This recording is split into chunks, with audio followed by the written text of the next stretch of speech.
नमस्कार। संविधान एवं राज व्यवस्था में अध्याय भारत में संवैधानिक विकास में आगे बढ़ते हुए अब तक हमने रेगुलेटिंग एक्ट को जान लिया है और आज हम जानेंगे 1781 का एक्ट। इसे एक्ट ऑफ सेटलमेंट भी कहा जाता है।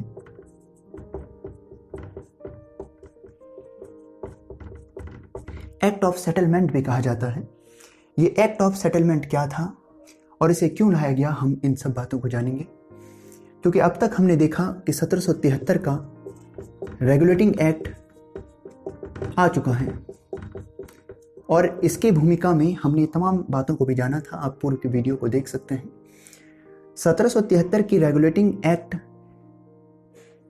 को लागू करने के बाद, कंपनी के सम्मुख इन बातों को रखने के बाद कुछ परिणाम निकल कर आए और जो कुछ तमाम परिवर्तन किए गए थे, जैसे केंद्रीकरण हमने देखा था। इसके अलावा हमने देखा कि कार्यपालिका का उदय हुआ, न्यायपालिका का उदय हुआ। इन सब के चलते जो कुछ परिणाम निकल कर आए, उन परिणाम से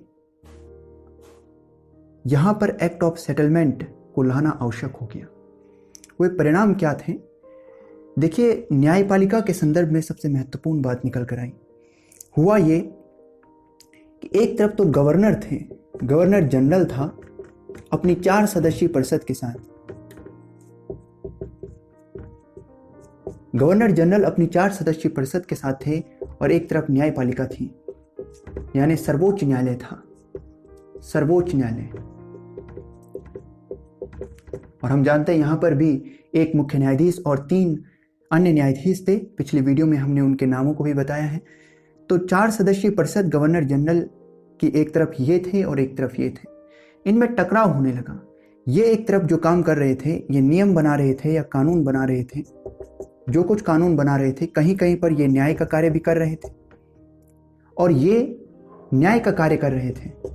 सर्वोच्च न्यायालय न्याय का कार्य कर रहा था और इस न्याय के कार्य में सर्वोच्च न्यायालय दरअसल यहाँ पर एक तो इनके द्वारा जो कानून बनाए जा रहे थे, उससे यदि कोई लोग पीड़ित हो रहे थे तो वे सर्वोच्च न्यायालय जाते और सर्वोच्च न्यायालय इनके बनाए हुए कानून को गलत साबित कर देता और इस प्रकार से इनके मध्य एक टकराव देखने को मिला।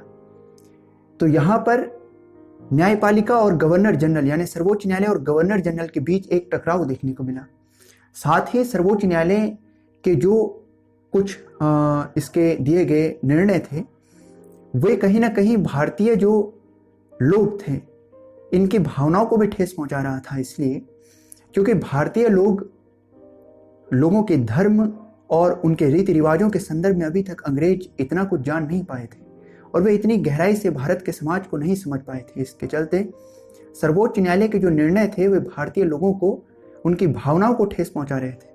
तो ये 2 बातें हमने जान ली। एक तो सर्वोच्च न्यायालय के जो निर्णय थे, उसके चलते गवर्नर जनरल के जो कानून हैं, नियम हैं, उन पर जो है कहीं ना कहीं एक टकराव देखने को मिल रहा था।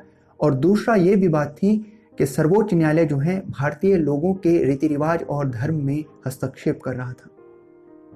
इस कारण अब आवश्यक हो गया था कि रेगुलेटिंग एक्ट को सेटल किया जाए। तो एक्ट ऑफ सेटलमेंट लाया गया, जो 1781 का एक्ट है। तो हम इसके प्रावधानों को जानते हैं, इसमें क्या था। 1781 के एक्ट ऑफ सेटलमेंट में जो कुछ प्रावधान थे, उसमें सबसे पहले हम जानेंगे। सबसे पहले तो सर्वोच्च न्यायालय के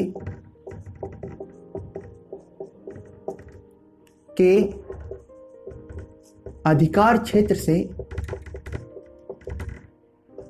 गवर्नर जनरल और उनकी परिषद के निर्णय को बाहर कर दिया गया।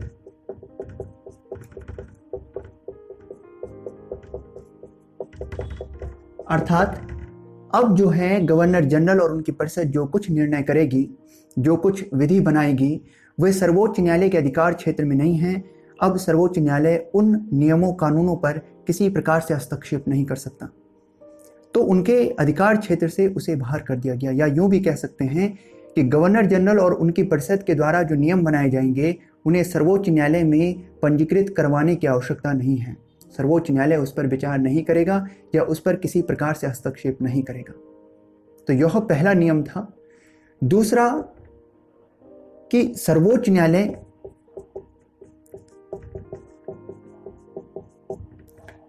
भारतीय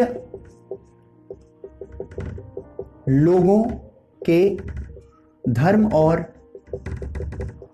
रीति रिवाजों का ध्यान रखें।